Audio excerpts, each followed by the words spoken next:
বনের মাঝে এক পুরনো গাছের ডালে বাস করত মিঠু আর টুকাই নামে দুই পাখি। দুজনেই ছিল বুদ্ধিমান। তারা সব সময় একসঙ্গে মজা করতে ভালোবাসতো।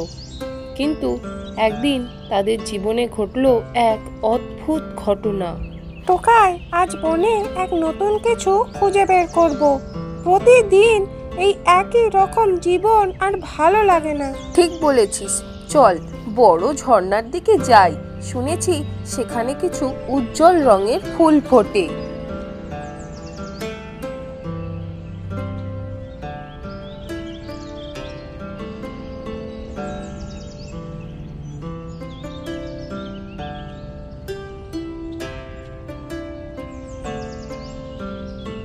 তারা দুজনেই ঝর্ণার দিকে উড়ে গেল। পথে তারা দেখলো দুই পাখি মিলে ঝগড়া করছে। এই আমার ফল তুই কেন নিলি? তোমার ফল?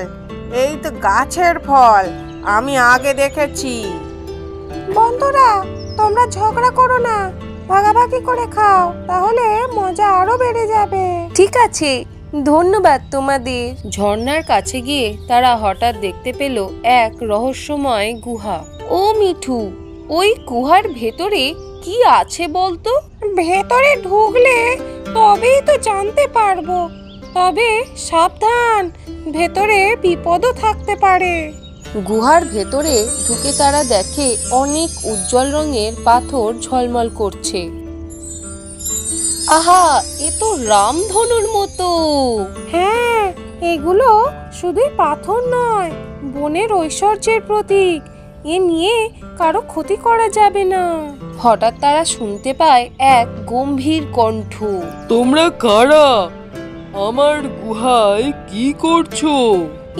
আমরা শুধু দেখতে এসেছি, কিছু নেব না। তাই নাকি? যদি কিছু নিতে চাও তবে প্রতিজ্ঞা করো বনের রক্ষণাবেক্ষণে সাহায্য করবে। আচ্ছা, প্রতিজ্ঞা করলাম।